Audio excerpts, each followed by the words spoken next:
Lembaga Survei Indikator Politik Indonesia merilis hasil survei soal suara Capres-Cawapres berdasarkan basis pendukung Jokowi di Pilpres 2019. Hasilnya, pendukung Jokowi di Pilpres 2019 beralih ke pasangan Prabowo-Gibran. Survei yang dilakukan pada 23 November hingga 1 Desember 2023 menghasilkan pendukung basis Jokowi Ma'ruf pemilu 2019 beralih ke Prabowo sebesar 40,1%, sedangkan yang beralih ke Ganjar Pranowo sebesar 38,4%. Peneliti Indikator Politik Indonesia Bawono Kumoro mengatakan basis pendukung Jokowi dibagi menjadi beberapa bagian, yakni basis pendukung Jokowi Ma'ruf menyorot suara dukungan pada Prabowo Gibran sebesar 40,1%. Sedangkan basis Jokowi Ma'ruf dari PDIP mengalihkan suaranya ke Ganjar Mahfud sebesar 71,6%, sedangkan ke Prabowo Gibran sebesar 20,6%. Bawono pun menambahkan data tren survei ini menunjukkan pemilih Presiden Joko Widodo di pemilu lalu sudah semakin beralih kepada Prabowo Subianto, tidak lagi Ganjar Pranowo. Hal yang perlu diperhatikan ialah pemilih Joko Widodo di pemilu 2019 tidak cuma berasal dari pemilih PDI Perjuangan, tapi juga berasal dari luar PDI Perjuangan. Direktur Eksekutif Indo Strategik Ahmad Hoirul Umam menambahkan pendukung Jokowi yang kini terpisah dari PDIP bisa menjadi evaluasi bagi pasangan Ganjar Mahfud untuk strategi meraup suara. Hal ini dilihat dari 2 pilpres sebelumnya di mana suara Jokowi tak terpisahkan dari PDI Perjuangan. Manapun juga masih cukup banyak segmen yang selama ini barangkali menjadi bagian dari swing voters dan juga undecided voters yang terakumulasi dalam coattail effect sekitar 5-7% yang dinikmati oleh PDIP selama pilpres di 2014, 2019, dan mereka adalah bagian dari frontliner pendukung Jokowi. Nah, kalau misal kemudian mereka mengindikasi ada titik pisah antara PDIP dengan Jokowi, maka besar juga kemungkinan bagi mereka untuk mengevaluasi kembali dukungan kepada PDIP, termasuk pada capres yang diusung oleh PDIP di hari ini, yaitu Mas Ganjar dan juga Pak Mahfud MD. Nah, oleh karena kini para pasangan capres-cawapres terus berkampanye demi meraup suara pemilih demi kemenangan kontestasi 2024. Selain pemilih muda, undecided voter atau yang belum menentukan pilihan pun menjadi target utama. Tim Liputan, Kompas TV. Saudara, Lembaga Survei Indikator Politik Indonesia merilis hasil suara berdasarkan basis pendukung Jokowi di Pilpres 2019 yang beralih ke pasangan Prabowo Gibran bukan Ganjar Mahfud. Lalu bagaimana sebenarnya tren keberalihan suara khususnya basis pendukung Jokowi terhadap Prabowo Gibran dan juga Ganjar Mahfud? Benarkah Jokowi effect sangat berpengaruh terhadap tren raup suara di Pilpres kali ini? Kita bahas di pagi hari ini dengan sejumlah narasumber. Melalui sambungan Zoom sudah ada Ketua DPP PDI Perjuangan sekaligus anggota TPN Ganjar Mahfud, Bang Eriko Sutarduga. Selamat pagi, Bang Eriko. Selamat pagi. Ada juga baik, kabar baik. Ada juga Wakil Ketua Dewan Pembina Partai Gerindra yang juga merupakan Ketua Tim Kampanye Daerah Prabowo Gibran, Bang Andre Rosiade. Selamat pagi, Assalamualaikum, Bang Andre. Waalaikumsalam, Adisti, Bang Eriko, dan Bang Khairul Umam. Tapi saya mau klarifikasi, saya anggota Dewan Pembina. Anggota Dewan Pembina. Oke, tapi memang saya Ketua TKD Provinsi Sumatera Barat. Iya, oke, baik. Dan juga Direktur Eksekutif Indo Strategik ada Pak Ahmad Hoirul Umam. Selamat pagi, Pak Umam. pagi, Mbak Adisti. Pagi, ya, Bang Eriko. ini Bang Eriko sama Bang Andre ini lagi sibuk-sibuknya ya, bukan karena menjelang debat, tapi memang lagi mesin politiknya ini di daerah, di dapil-dapilnya juga lagi bekerja terus ya. Saya akan bertanya dulu ke Bang Eriko. Bang Eriko, ini kalau kita lihat ya, dari hasil survei Indikator Politik Indonesia ini, basis pendukung Jokowi Ma'ruf di pemilu 2019 ini ternyata beralih ke pasangan Prabowo Gibran 40,1%, sementara untuk ke basis Ganjar Pranowo dan juga Mahfud MD ini 38,4%. Tanggapan dari Bang Eriko sendiri seperti apa? Ya, begini Mbak Adisti, tentu semua para pemirsa yang menyaksikan Kompas TV dimanapun Anda berada, ada saudara saya Andre Rosiade, begitu juga Mas Hoirul Umam, terima kasih kesempatan diberikan pada kami. Ini saya harus menyampaikan secara apa adanya, memang betul situasi-situasi pada saat transisi antara, katakan pada saat waktu dideklarasikannya para pasangan ini, tentu kan sikap dari Bapak Presiden Joko Widodo ini menjadi sesuatu yang dipertanyakan, dan inilah yang terlihat pada saat disurvei ini. Itu secara jujur saya sampaikan, paling tidak memang kami memahami hal ini memang terjadi. Nah, ini memang proses yang sudah kami perkirakan. Kalau kita melihat secara jernih ke depan ini, memang tidak ada pilihan lain dari kami selain memang melakukan kampanye yang disebut dengan door to door, menyampaikan langsung kepada masyarakat. Dan saat ini memang sudah dimulai, kan kebetulan kampanye sendiri berlangsung mulai tanggal 28 November. Dan sekaranglah saat mulai betul-betul seluruh kekuatan baik melalui para calon legislatif maupun juga struktural dan kader kami turun door to door, rumah ke rumah. Memang harus jujur saya sampaikan, ini efeknya tentu tidak bisa diselesaikan pada saat ini juga. Ini perlu waktu. Dan kalau kami melihat di dalam 2 bulan ke depan ini kita juga melihat secara jernih bisa ini kita lakukan. Dan paling tidak ya hasil survei itu tadi sendiri bahwa ini akan ada putaran kedua. Kita juga harus melihat dengan jernih. Karena apapun juga kan namanya perubahan itu kan dilakukan ataupun katakan pemilih-pemilih itu untuk menentukannya kan bergesernya itu kan harus ada tahapan-tahapannya. Dan ini waktu yang diperkirakan 2 bulan ini cukup. Memang kita sudah memperkirakan dan pada waktu 2 hari yang lalu kami juga melakukan rapat koordinasi yang dipimpin langsung oleh ketua umum, itu langsung meminta dan sudah menduga hal ini ya. Sekali lagi Mbak Adis, nanti jangan dikira karena nama saya Riko Sutarduga suka menduga-duga, tidak. Tapi memang sudah diduga begitu ya Bung Andre. Oke, jadi sudah diduga ya. Nah, jadi setiap caleg bertanggung jawab terhadap dapil. Dan ini menggerakkan seluruh mesin partai bersama para relawan untuk langsung door to door, untuk langsung kampanye rumah ke rumah. Seperti itu yang kita lakukan, Pak Adis. Oke, mesin partai lagi bekerja dengan sangat giat dan juga sangat kencang, dan juga tadi kampanye secara door to door masih ada waktu sekitar 2 bulan lagi ya Bang Eriko. 2 bulan, iya betul. Ya, kalau menurut Bang Eriko, seberapa signifikankah kemudian pengaruh terhadap suara Ganjar Mahfud dari pendukung Jokowi ini?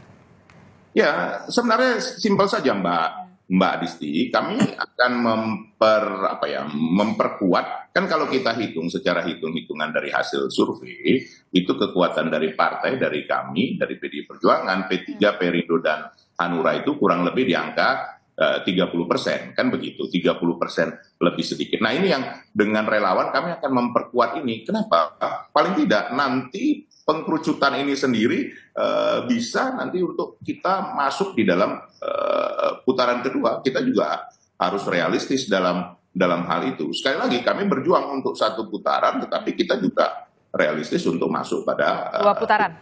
Kedua, seperti itu. Dan hasil prediksi daripada lembaga-lembaga survei itu sendiri memang memperkirakan kemungkinan itu terjadi seperti itu. Tinggal siapakah yang akan masuk nanti di putaran kedua. Nah ini yang kami upayakan untuk bisa memperkuat ini semua, untuk bisa nanti bersaing untuk masuk di putaran kedua. Pasti kan akan ada lagi konsolidasi nanti pada saat putaran kedua. Nah itu yang kita akan perjuangkan pada waktu yang tersisa kurang lebih 60 hari ini. Masih ada cukup waktu, Mbak Adisti. Saya saja nanti sama seperti barangkali Bung Andre, saudara saya ini.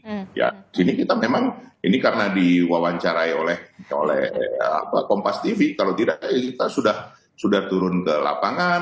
Oke. Ya setelah diwawancara ini ya langsung ya bergerak ya, belusukan ya. Pak Adisti, kan begitu. Oke, Bang Andre, kalau tadi Bang Eriko sudah menyinggung-nyinggung 2 putaran nih, karena memang basis suaranya Jokowi di Pilpres 2019 ini yang beralih ke Ganjar Pranowo 38,4% dan selebihnya 40,1% ini ke pasangan Prabowo Gibran. Anda melihatnya memang 2 putaran? Mbak Adisti, Bang Eriko, dan Mas Khairul Umam, ya.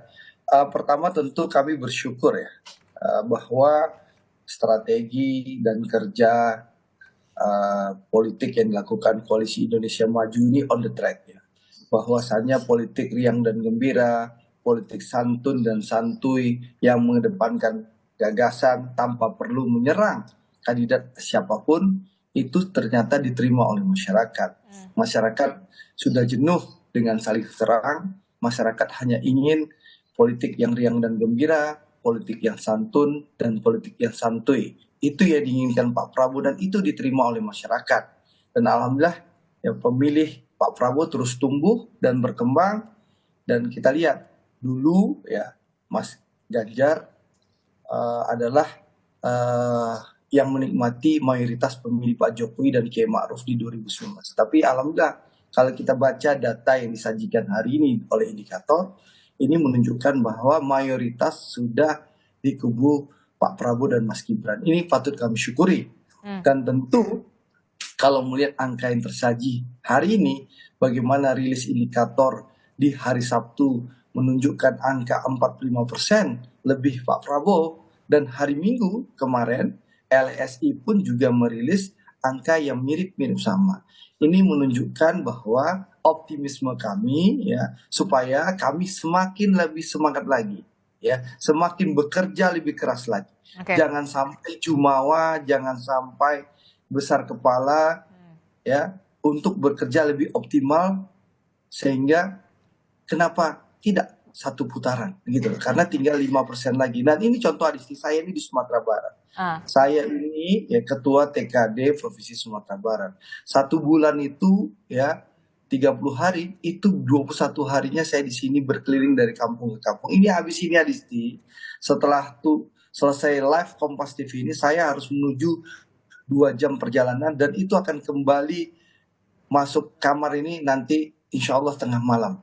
Luar biasa ya abang-abang inilah ya. Kita bekerja, jadi tidak lagi banyak teori ya berbicara, tapi bagaimana datang door to door yang disampaikan oleh Bang Eriko tadi, abang saya, senior saya, datang dari rumah ke rumah, dari kampung ke kampung, dari nagari ke nagari, dari jorong ke jorong, untuk mensosialisasikan gagasan Prabowo dan Mas Gibran yang merupakan keberlanjutan pemerintahan Pak Jokowi sebelumnya. Karena sekali lagi kita dalam masa transisi.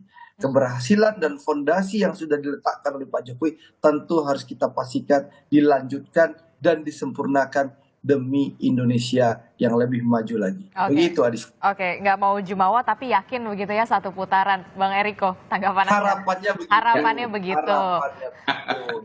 Ya. Bang Eriko. Sekali lagi, ya Mbak Adisti, segala hal kemungkinan bisa terjadi. Ya, saya cuma mau menyampaikan, Bung Andre menyampaikan, sebenarnya kalau mau dilihat secara jujur, yang sebenarnya sesuai dengan harapan Bapak Presiden Joko Widodo itu siapa? Kan begitu kan? Ya, kalau kita lihat sebenarnya ini yang perlu diyakinkan kepada masyarakat, bahwa yang bisa meneruskan dan memberikan hal yang lebih baik ke depan ini itu adalah Mas Ganjar. Karena kenapa? Kalau kita lihat secara ini, apa yang dipersepsikan itu semua sudah sesuai dengan Mas Ganjar dan juga Profesor Mahfud. Begitu juga dari segi pengalaman-pengalaman yang sudah dijalankan, kan persis sekali sebenarnya kalau dilihat seperti Pak Jokowi dari wali kota jadi gubernur, kemudian menjadi calon presiden yang dicalonkan oleh PDI Perjuangan.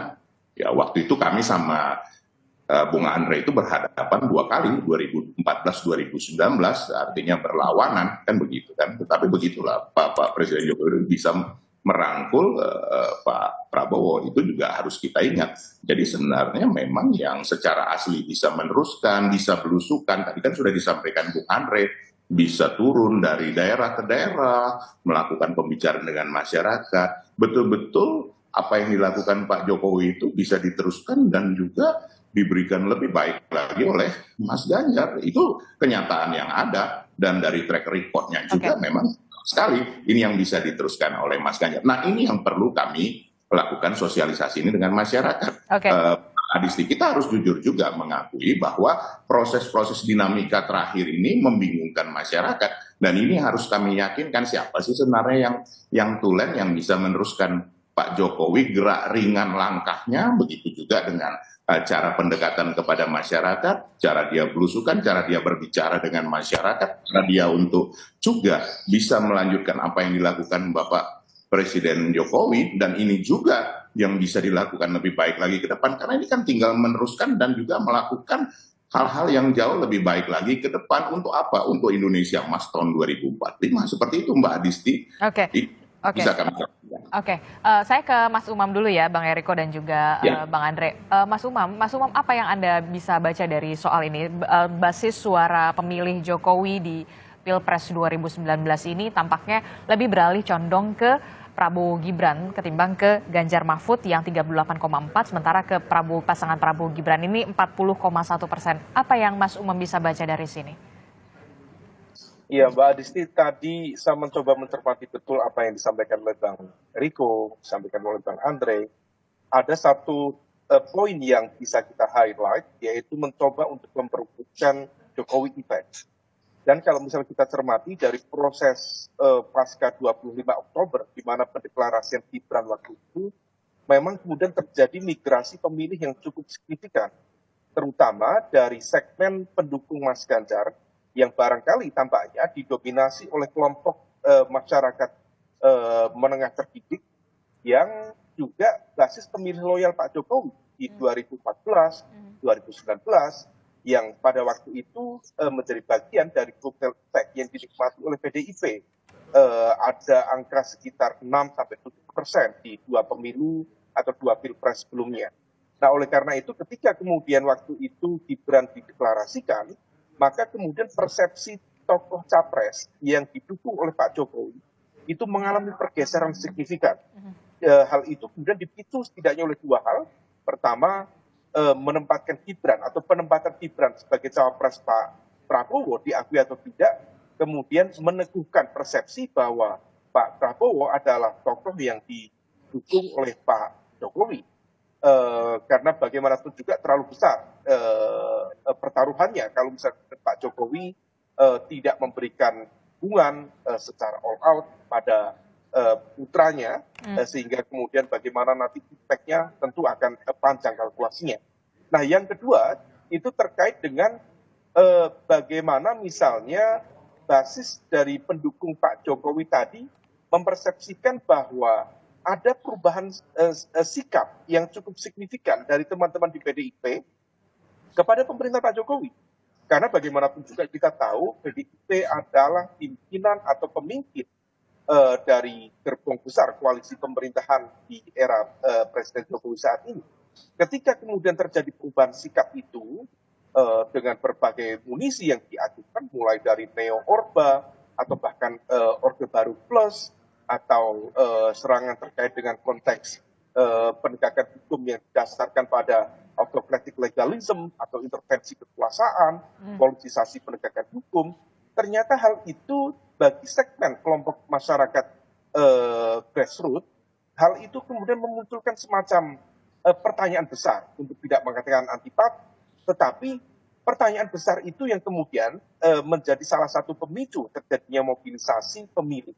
Nah, situasi inilah yang tampaknya kalau misal kita cermati dari rentang Oktober, ujung Oktober sampai sekarang di awal Desember.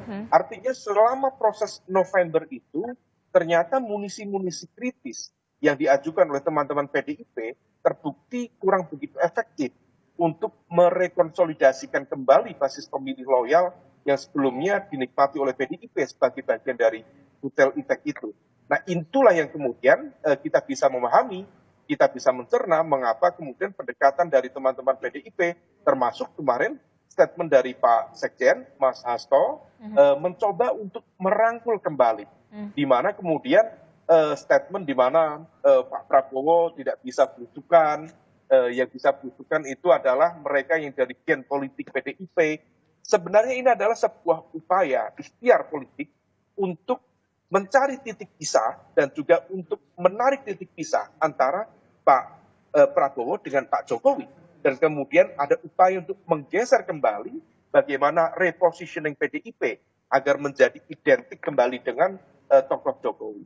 Nah, situasi ini yang tampaknya kemudian diakui atau tidak menciptakan semacam dilema di internal atau lingkup tim dari Ganjar Mahfud, yang kalau misal kemudian tidak diantisipasi tentu akan memunculkan efek lanjutan, karena dilema kegamangan ini berpotensi kemudian ditangkap sebagai sebuah bentuk ketidakpastian, uncertainty. Nah, karena bagaimanapun juga ada sebuah perubahan dan perubahan itu harus dijelaskan. Bagaimana kemarin pasca 25 Oktober yang lalu, sikap tegas, sikap keras, sikap kritis yang disampaikan oleh PDIP, itu seolah kemudian bahkan lebih perubahan dibanding koalisi perubahan itu sendiri. Nah, ini kemudian memunculkan pertanyaan banyak. Bagaimana PDIP ke depan? Dan sekarang upaya itu dilakukan untuk menggeser lagi. Seberapa efektif tentu harus kita ukur praktis di akhir Desember yang akan datang. Oke. Bang Eriko, sependapatkah Anda dengan Mas Umam yang dikatakan Mas Umam? Ya, begini Mbak Adisti, apa yang dikatakan Mas Umam itu tentu kritik otokritik itu kan harus kami terima.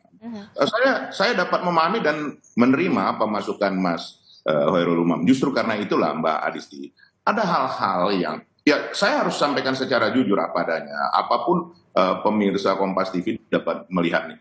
Kita ini kan bersama-sama dengan Bapak Presiden Joko Widodo mulai dari awal, mulai dari tahun 2002, 2003, beliau menjadi wali kota di 2004 kalau saya tidak salah. Kemudian bersama-sama menjadi gubernur, kemudian menjadi presiden yang pada saat itu kami berseberangan berlawanan dengan adinda saya Andre Rosiadi, begitu ketatnya, begitu kencangnya, begitu kerasnya. Boleh ditanyakan sama Andre bagaimana 2014-2019. Nah, ini pada saat perubahan-perubahan dinamika ini terjadi, memang pasti ada apa? Ada hal-hal yang membuat kita juga berdinamika. Dan ini kami sadari betul. Nah, untuk itu kita tidak boleh melupakan bahwa citra realita yang ada, Pak Jokowi itu adalah bagian dari PDI Perjuangan, adalah bersama-sama PDI Perjuangan. PDI Perjuangan adalah Bapak Presiden Joko Widodo. Nah, ini yang kemarin dalam situasi dinamika yang disampaikan Mas Hoirul itu terjadi. Nah, ini ke depan ini tidak boleh. Ke depan ini bahwa kita memang meneruskan apa yang dilakukan oleh Bapak Presiden Joko Widodo dan melakukan hal yang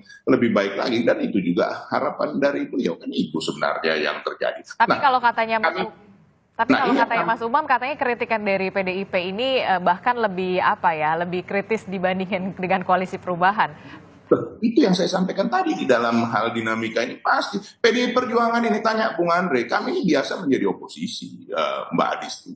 Memang dari bayangkan zaman Orde Baru kita hadapi yang namanya Orde Baru. Kan begitu. Nah, pada saat ini juga, karena apa? Kepentingan dari PDI Perjuangan adalah bagaimana memperjuangkan apa yang dikehendaki oleh rakyat. Nah, ini saat perubahan ini tentu rakyat masih akan mengalami kebingungan. Ini yang kami coba yakinkan ke depan ini bahwa kita ini bersama-sama dan kita pasti meneruskan dan juga memberikan yang terbaik kepada masyarakat, terutama dalam menuju ke Indonesia Emas ini. Dan tidak ada langkah lain yang paling utama, Mbak Adisti, selain melakukan itu dengan door to door, melakukan itu rumah ke rumah, melakukan itu dengan di lapangan. Tidak bisa lagi hanya dinamika itu di sudut media, sosial media, karena media dan sosial media sendiri kurang lebih 70% lebih. Masih ada hampir 30% masyarakat yang tidak berkomunikasi langsung terhadap sosial media. Ini Mbak Adisti juga yang kami coba yakinkan di dalam 60 hari ini. Apakah mudah Mbak Adisti dan juga seluruh pemirsa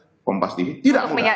Tidak mudah karena untuk meyakinkan publik ini perlu terus lakukan. Nah, bagaimana caranya Mbak Adisti? Tentu Mbak Adisti akan bertanya begitu juga dengan seluruh pemirsa Kompas TV. Kami mempunyai struktural 1,2 juta ditambah dengan seluruh yang kader PDI Perjuangan yang telah siap itu kurang lebih hampir 2 juta. Nah, itu yang kita akan lakukan door to door campaign ini, dan ini sudah dimulai. 2 hari lalu juga Ketua Umum sudah meminta kami untuk langsung berkomunikasi dengan masyarakat. Nah, 60 hari ini apakah cukup? Cukup. Apakah bisa menjadi satu putaran? Tentu kami tidak ingin jumawa. Kita berharap, kita berusaha, dan kita melakukan kegiatan ini untuk paling tidak bisa memasuki nanti putaran kedua. Sama seperti yang disampaikan Mas Hoirul Umam itu. Kita coba yakin supaya masyarakat, rakyat juga tidak mengalami kebingungan bahwa ini hal yang biasa saja dalam demokrasi ini. Kita harus lakukan yang terbaik. Seperti itu Mbak Adisti.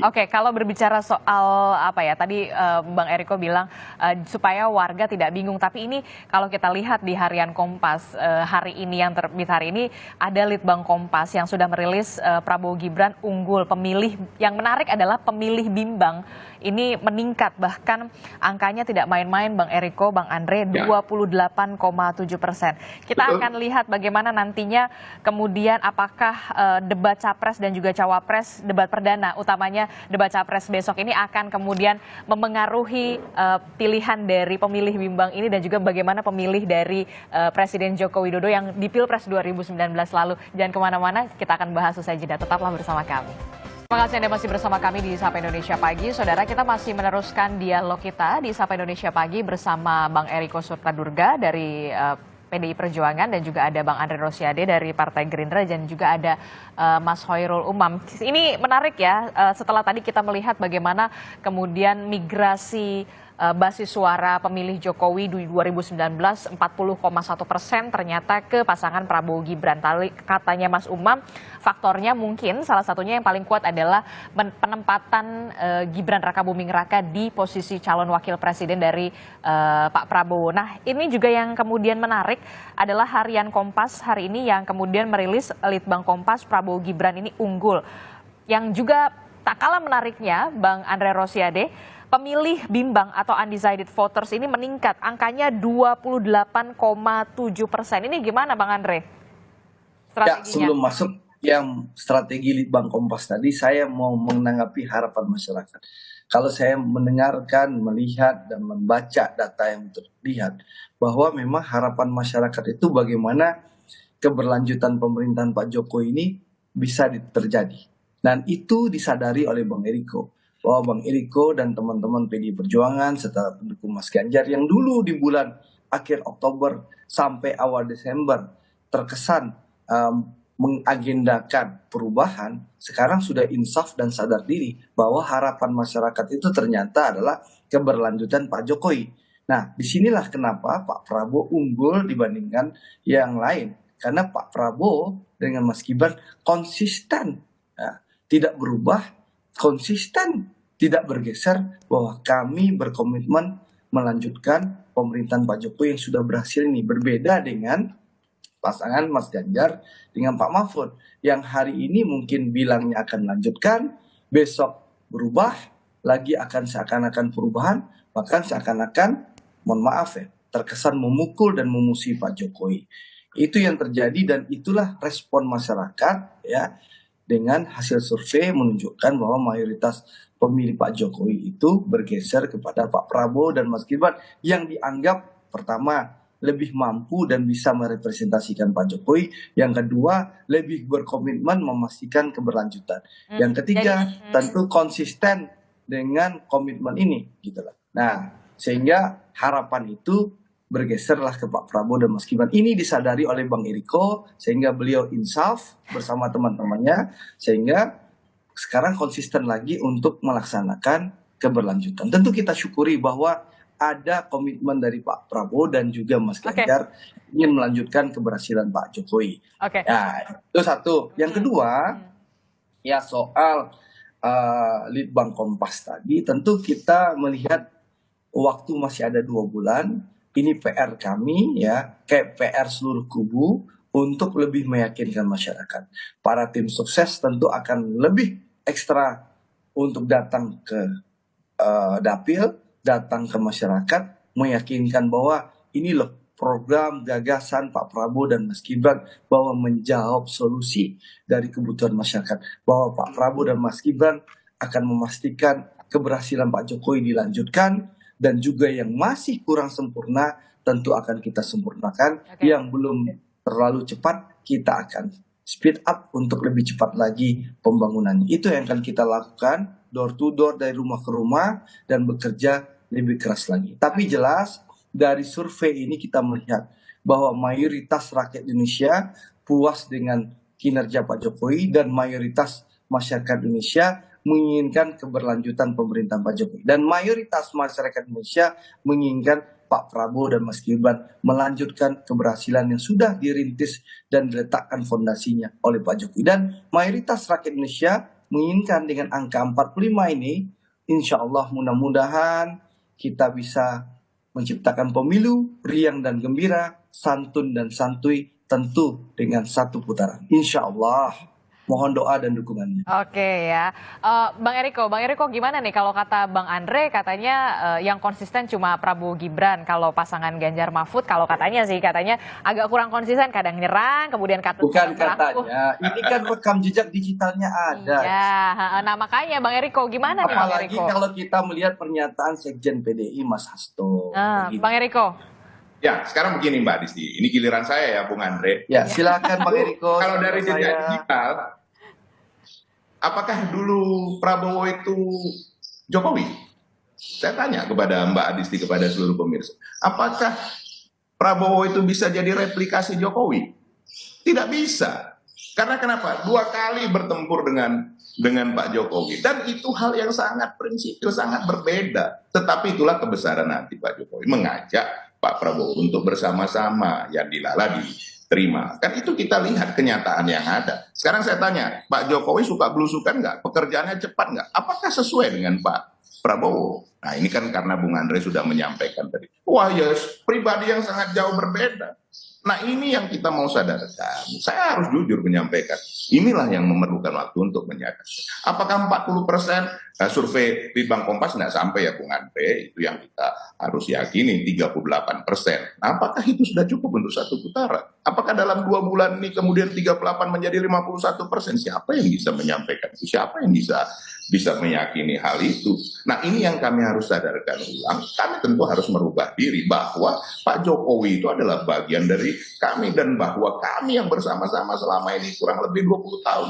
Apakah Pak Prabowo bisa menjadi replikasi itu? Apakah Pak Prabowo bisa belusukan seperti Pak Jokowi? Apakah Pak Prabowo bisa secepat Pak Jokowi? Itu kenyataan yang ada, lihat di dalam track recordnya, di dalam apa yang sudah dilakukan. Itu hal yang berbeda, tidak sama. Nah ini yang kami coba yakinkan kepada masyarakat yang tentu ada kebingungan, ada kebimbangan seperti apa, siapa sih sebenarnya yang layak untuk meneruskan seperti Pak Jokowi. Nah ini juga penting sekali Mbak Adisti diyakinkan kepada masyarakat. Yang bisa meneruskan itu adalah orang yang memang setipikal, yang memang mempunyai karakter yang kurang lebih sama, yang memang berasal dari partai yang sama, yang sudah memberikan kesempatan dan sudah teruji. Nah ini yang perlu waktu. Jujur saya sampaikan perlu waktu. Tentu kami setuju dengan apa yang disampaikan Mas Khairul Umam. Kami harus meredefinisi hal ini. Bahwa kita meneruskan sudah pasti. Karena kenapa? Orang memang asalnya dari PDI Perjuangan kok bukan asalnya dari Gerindra. Bukan asalnya dari Pak Prabowo, itu jelas kreditornya. Nah, bagaimana cara meneruskannya?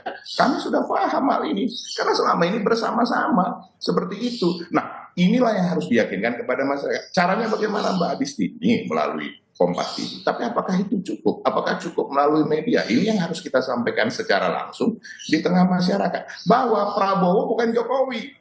Itu berbeda. Itu sudah pasti. Apakah seseorang yang selama 2 kali berhadapan, yang kemudian betul-betul secara frontal, itu bisa menjadi bagian yang bersama-sama, menjadi identik, atau katakanlah menjadi replikasi. Tidak bisa, Mbak Adisti, itu karakter. Manusia sudah semakin dewasa, pasti karakternya sudah terbentuk. Okay. Nah ini harus kami jelaskan kepada masyarakat, ini harus kami jelaskan kepada rakyat. Karena kenapa, Mbak Adisti? Nanti yang akan memilih itu rakyat. Dan kita harus ingat sama-sama, baru 14 Februari, bukan tanggal November yang kemarin. Dan sekali lagi, kami sangat bersyukur dengan surveinya Kompas ini. Ini membuat kita semakin bersemangat. Bahwa apa? Bahwa ini harus diredefinisikan ulang. Bahwa Pak Jokowi bukan Prabowo. Prabowo bukan Pak Jokowi. Mana yang paling tepat? Mas Ganjar yang seperti Pak Jokowi. Yang bisa meneruskan. Yang meneruskan adalah orang yang lebih muda. Mempunyai karakter dan mempunyai pengalaman. Dan apa yang bekerja secepat, dan itu yang harus ditunjukkan kepada masyarakat. Sebenarnya itu Mbak Disti. Apakah ini sudah selesai pertempurannya sekarang? Belum. Baru mulai. Nah, bagaimana cara mereka? Apakah selesai Mbak Adisti? Terus kemudian permasalahan masyarakat hanya dengan senyuman, hanya dengan joget, kan tidak bisa juga menyelesaikan permasalahan rakyat yang mengalami kesulitan, yang mengalami hal-hal yang tidak baik. Itu tidak bisa hanya dengan senyuman dan joget. Kan tidak bisa. Itu realistis. Memang harus bekerja. Ada tahapan-tahapannya, ada waktunya. Tahun pertama seperti apa, tahun kedua seperti apa, tahun ketiga seperti apa. Nah, apakah kita bisa juga melakukan kegiatan-kegiatan yang bombastis? Dari mana anggarannya? Ini kan juga harus dilihat oleh masyarakat secara jernih seperti itu. Boleh saya tanggapin, Mbak Adisti? Silakan. Sebelum ke Mas Khairul. Saja, Bang Andre. Pertama tentu ya Pak Prabowo dengan Pak Jokowi memang pernah berhadapan. Tapi Pak Prabowo dan Pak Jokowi bersepakat demi persatuan, beliau melakukan rekonsiliasi. Dan itu dibuktikan dalam 4 tahun terakhir. Komitmen dan konsistensi bagaimana rekonsiliasi dan persatuan yang dilakukan oleh Pak Jokowi ini menjadi modal besar bangsa kita menghadapi pandemi, menghadapi krisis, Bahkan rekonsiliasi dan persatuan Pak Prabowo dan Pak Jokowi ini diadopsi dan ditiru oleh negara tetangga kita Malaysia. Bagaimana Pakatan Rakyat dan Barisan Nasional rekonsiliasi dan mengantarkan Datuk Sri Anwar Ibrahim menjadi Perdana Menteri Malaysia yang ke-10. Begitu indahnya rekonsiliasi Pak Prabowo dan Pak Jokowi. Dan inilah modal bangsa kita, sehingga kita lihat masyarakat begitu puas dengan kinerja Pak Jokowi dan juga kinerja Pak Prabowo sebagai menteri terbaik yang ada di kabinet Pak Jokowi. Nah, soal tadi disampaikan tadi soal Pak Prabowo tidak bisa belusukan. Saya menyampaikan Pak Prabowo bisa belusukan. Pak Prabowo keliling di Indonesia berbagai titik. Saya mengalami sendiri hari Sabtu yang lalu. Bagaimana Pak Prabowo datang ke Gunung Merapi sebagai Menteri Pertahanan, ya, memberikan santunan kepada masyarakat, memberikan penghargaan kepada relawan, kepada kelompok masyarakat yang datang membahu-membahu melakukan evakuasi kepada korban erupsi Gunung Merapi di Sumatera Barat. Lalu beliau datang ke Kota Padang bukan sebagai Menteri Pertahanan lagi, tapi sebagai calon presiden. Beliau belusukan ke pasar, lalu beliau harus melayani ribuan masyarakat yang menghadang beliau. Lalu beliau juga hadir di konsolidasi TKD Sumatera Barat. Lalu beliau harus terbang ke Semarang. Lalu di Semarang beliau harus berpidato di Stadion Jatidiri, diundang oleh teman-teman PSI. Lalu malamnya beliau kembali ke Jakarta, lalu menghadiri acara di Jakarta. Dan saya menampik bagaimana saya melihat sampai jam 10 malam dan Pak Prabowo di atas jam 10 malam masih ada pertemuan agenda pribadi. Beliau belusukan juga dia lakukan. Lalu satu lagi yang paling penting, jogetan dan senyuman. Ya, Pak Prabowo punya gagasan besar. Ada visi beliau dan 8 misi Astacita dan juga 17 program prioritas dan 8 program aksi cepat. Mungkin Bang Eriko tidak menyimak. Kami punya gagasan besar dan punya solusi untuk melanjutkan keberhasilan pemerintah Pak Jokowi. Kalau senyuman dan jogetan itu Bang Eriko itu untuk menjawab, tidak usah menanggapi fitnah, serangan, cacian kepada Pak Prabowo. Makanya kami senyumin, kami jogetin, bukan karena kami punya gagasan. Bang Eriko, kita kasih porsi masing-masing dulu ya, Bang Eriko, Bang Andre. Bagaimana gagasan Pak Prabowo akan disampaikan dalam debat resmi di KPU nanti. Jadi jogetan dan senyuman untuk menghadapi bully, cacian, dan makian. Oke, saya kasih waktu juga ke Mas Umam. Mas Umam, ini kan kalau kita melihat tadi saling klaim keberlanjutan, kemudian juga saling klaim sama-sama belusukan. Kita yakin betul sama-sama belusukan, semua kandidat belusukan, semua kandidat punya gagasan, visi, dan juga misi. Dan kita tunggu nih di debat Capres Perdana. Kemudian yang juga dikhawatirkan adalah bagaimana pemilih bimbang meningkat. Angkanya 28,7%, tidak main-main, Mas Umam. Ya, Mbak Adisti, ini sangat menarik ya. Semakin siang memang semakin panas ini. Tapi bagaimanapun juga, data yang disampaikan oleh Kompas tadi, Litbang Kompas, saya pikir itu cukup menarik. Angka 28% atau mendekati angka 30% itu bukan angka kecil.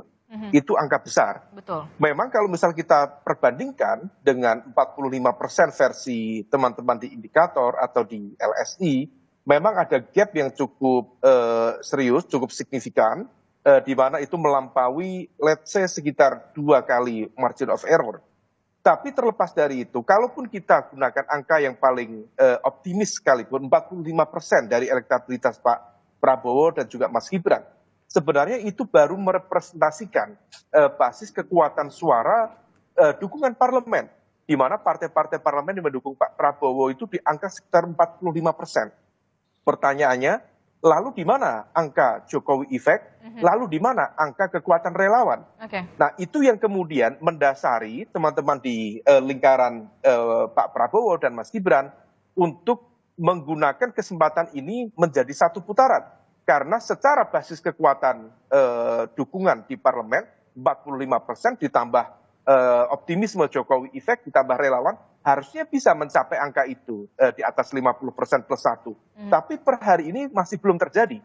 Nah, ini yang kemudian perlu diantisipasi. Pertanyaannya kemudian, mengapa tingkat TTTJ tadi itu, tidak tahu, tidak jawab, atau dalam konteks ini lebih diarahkan ke swing voters ya, dan juga undecided voters.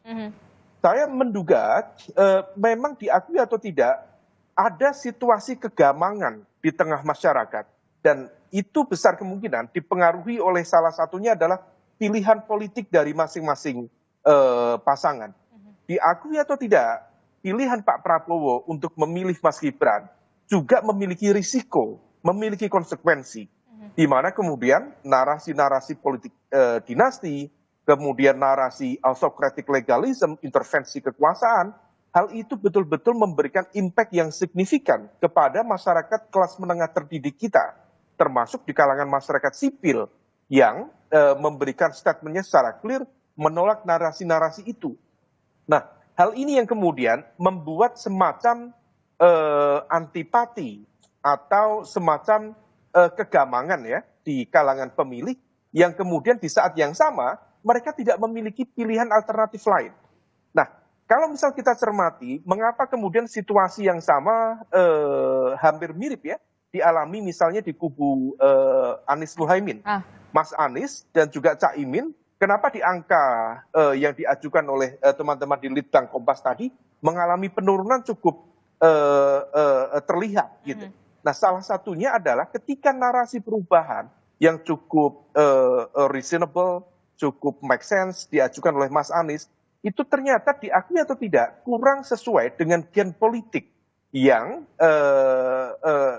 dimiliki oleh basis pemilih loyal Anies Muhaimin. Karena diakui atau tidak, basis pemilih loyal terutama pada segmen Nasdem dan juga segmen PKB, mereka adalah bagian dari kelompok kekuatan pro pemerintah saat ini. 9 tahun mereka berada di pemerintahan, dan ketika kemudian diajukan narasi perubahan, narasi kritis, praktis yang menikmati itu adalah PKS. Karena PKS betul-betul kemudian mendapatkan porsi yang luar biasa. Hal itu terkonfirmasi kemarin ketika kemudian bicara tentang IKN, yang terdepan untuk bicara tentang kritik terhadap IKN, kemudian konteks neo-developmentalism yang dianggap bias kepentingan oligark, itu adalah PKS. Nah, situasi ini yang tampaknya harus diantisipasi. Optimisme satu putaran tentu penting, tetapi pada saat yang sama, kalau misal kita cermati, ada 3 komposisi capres-cawapres. Pak Prabowo, Gibran, let's say 40%, kita ambil angka tengahnya, 40%. Kalau misal kemudian bisa mengonsolidasikan basis kekuatan yang tadi kategorinya undecided atau swing voters, barangkali bisa menjadi optimisme untuk satu putaran. Tetapi ada satu syarat lagi untuk bisa menjadi satu putaran. Ada satu capres-cawapres, salah satu paslon, yang harus bisa ditekan basis kekuatan pemilih loyalnya, sehingga kemudian dia berada di angka di bawah 20%. Kalau itu bisa ditekan dengan narasi, tentu bukan dengan cara-cara yang tidak demokratis ya, tetapi dengan narasi, dengan argumen, dengan judgement yang cukup memadai, kalau misal itu bisa dilakukan, maka proses migrasi itu memungkinkan terjadi. Tapi kalau misal tidak, rasanya satu putaran agak sulit untuk dibayangkan. Most likely 2 putaran. Terakhir Mas Umam, singkat saja, apakah bisa berefek ini kalau kita lihat angka-angka ini, elektabilitas pasangan capres dan juga cawapres ini, kan kita lihat ini sebelum debat capres perdana, tapi kita lihat nanti besok di debat capres perdana tanggal 12 Desember 2023, apakah akan ada pergerakan yang cukup signifikan ataukah seperti apa? Kalau kita nanti melihat argumen-argumen tarung gagasan yang akan diutarakan oleh masing-masing capres, ini yang pasti bakal ditunggu sekali banyak pemilih, terutama mungkin bisa dikatakan swing voter atau pemilih bimbang. Ya, Mbak Adisti, memang semuanya akan bergantung pada performa dari masing-masing pasangan capres-cawapres. Tetapi diakui atau tidak bahwa debat pilpres itu memiliki dampak strategis yang bisa menggeser basis pemilih dalam konteks dukungan di lapangan. Signifikan atau tidak? Tergantung. Kalau misal ada kekalahan telak dari salah satu paslon, hal itu akan memberikan impact signifikan. Karena bagaimanapun juga, ini adalah bagian dari operasi serangan udara yang memiliki impact serius kepada operasi serangan darat yang dilakukan oleh Bang Eriko, dilakukan Bang Andre, melakukan door-to-door canvassing. Tapi kalau misal terjadi kesalahan cukup fundamental di dalam basis argumen yang nanti diajukan dalam debat pilpres, hal itu akan menjadi munisi yang sangat efektif untuk mendelegitimasi kredibilitas dari pasangan capres-cawapres tertentu. Maka di sini sebenarnya masing-masing tim capres-cawapres harus betul-betul disiplin. Basis argumen harus clear, tetapi disiplin dalam berargumen tidak kalah penting. Sekali terjadi kesalahan, itu adalah munisi besar untuk menghantamnya. Dan satu kali lagi, Mbak Adisti, kalau kita belajar dari apa yang terjadi di Pilpres 2004 ketika Pak SBY menghadapi Bu Mega, atau di Pilpres 2014 ketika Pak Jokowi menghadapi Pak Prabowo, pada momentum itu sebagai challenger dari kekuatan incumbent, ketika proses debat Pilpres terbukti mereka mampu memenangkan, disitulah terjadi crossing elektabilitas. Nah, crossing elektabilitas itulah yang kemudian mengkonfirmasi begitu efektifnya proses debat capres-capres ini, meskipun dalam konteks tertentu ini hanya bualan dalam tanda kutip, obral janji dalam tanda kutip, tetapi dalam konteks ini diakui atau tidak secara elektoral dia akan memberikan impact cukup signifikan, bergantung pada level dan kualitas performa masing-masing. Oke, kita akan tunggu bagaimana. Singkat saja Mbak Adisti. Singkat saja waktunya Bang Eriko. Singkat saja ya Mbak Adisti bahwa memang nanti ini debat ini sangat penting. Apapun dilihat kemampuan yang berdebat ini seperti apa, dan ini dilihat masyarakat. Itulah yang juga akan mengalihkan sebagian daripada nanti yang memahami media dan sosial media. Tapi sekali lagi saya mau ingatkan, Pak Prabowo bukan Pak Jokowi, bukan replikasi Pak Jokowi. Itu jelas. Nanti Bung Andre silakan menjelaskan juga bagaimana katakan kategori busukan yang di Sumbar kemarin dengan memakai helikopter, ya kita lihat saja. Jadi sekali lagi Pak Prabowo bukan Pak Jokowi. Itu hal yang sangat berbeda. Itu Bang Andre, silakan. Saya kasih penjelasan. Pertama, naik helikopter itu Pak Prabowo datang ke Sumatera Barat ada dua agenda ya. Yang pertama sebagai Menteri Pertahanan, beliau naik helikopter dari Kota Padang ke Bukit Tinggi, lalu itu naik helikopter Karakal, lalu di Bukit Tinggi turun heli, beliau naik mobil dengan plat dinas Kemenhan, lalu datang ke lereng Gunung Merapi untuk memberikan santunan kepada korban dan juga penghargaan kepada relawan dan juga TNI dan Polri. Acara itu resmi, acara kenegaraan, dihadiri oleh Danrem, Wakapolda, Bupati Agam, Bupati Tanah Datar, Wali Kota Bukit Tinggi, Kapolres Bukit Tinggi, Dandim Tanah Datar, Dandim Agam. Lalu beliau kembali ke Bukit Tinggi dengan mobil dinas yang sama, lalu beliau naik heli lagi kembali ke Kota Padang. Setelah sampai di Kota Padang, beliau cuti bukan lagi Menhan, beliau ada agenda dengan TKD Sumatera Barat, yang kebetulan saya ketua TKD Sumatera Barat. Jadi Bang Eriko, inilah faktanya, inilah realitanya. Jangan kita ikut menebarkan hoax dan fitnah. Itu harapan supaya bisa clear juga ya. Kita waktunya terbatas ya Bang Eriko, Bang Andre. Yang pasti Pak Prabowo bukan Pak Jokowi mempergunakan baik. Buat itinerary perjalanan ini. Memang betul.